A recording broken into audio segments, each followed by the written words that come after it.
Turning our attention now to the ASX, here's Matt Birney and Bulls and Bears with the latest public company views and interviews. Welcome to Bulls and Bears, brought to you today by mineral explorer Javelin Minerals, ASX code JAV. I'm Matt Birney and I'm joined now by the Executive Director of Javelin Minerals, Matthew Blake. Hi, Matthew. Hi, Matt. Okay, so Javelin Minerals recently completed a 4-phase drill program at its Coogee gold project 55 kilometres southeast of Kalgoorlie that resulted in a 360% uplift in the small gold resource identified by Ramelius Resources when they owned the project back in 2014. The company also has a number of other projects scattered around Australia, mostly in high-profile exploration districts. Okay, Matthew, firstly, what's the new mineral resource at Coogee? 1.42 million tonnes at 1.07 grams per tonne for 49,000 ounces, and that includes 600,000 tonnes in the indicated category at 1.43 grams per tonne. Okay, so is the resource closed off now, or do you still have targets to chase? No, we're not closed off. We're going to be chasing north along this 1 kilometre strike.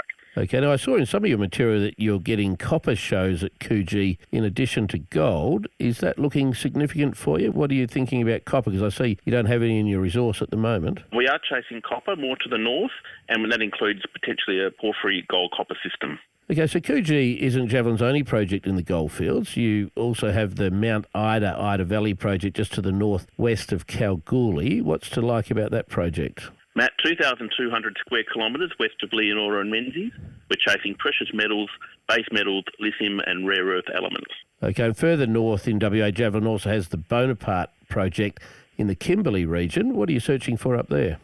We're after copper, lead, zinc and silver. We've got historic drilling there at 3.1 metres at 3.99% copper and silver at 80 grams per tonne.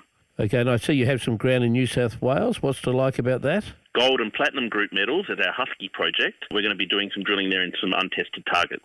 Okay, so just circling back to Coogee, what are the next steps at Coogee? Where are you going to go from here? Matt, the dust has just settled. We're looking to where we're going to go, but I would say that we'll at some stage be heading to the north, chasing that 1 kilometre gold strike and the copper gold porphyry. And when would you expect to get a rig back on the ground? Have you got one booked, or you're still assessing the resource from here? Still assessing the resource. Okay, so Matthew Blake from Javelin Minerals, thanks for joining me on Bulls and Bears today. And remember, we're only here to give you information, not advice, which you should of course seek independently. I'm Matt Birney, and this is Bulls and Bears. For more public company CEO interviews, go to the Money page on the 6PR, 2GB and 3AW websites and click the Public Companies tab.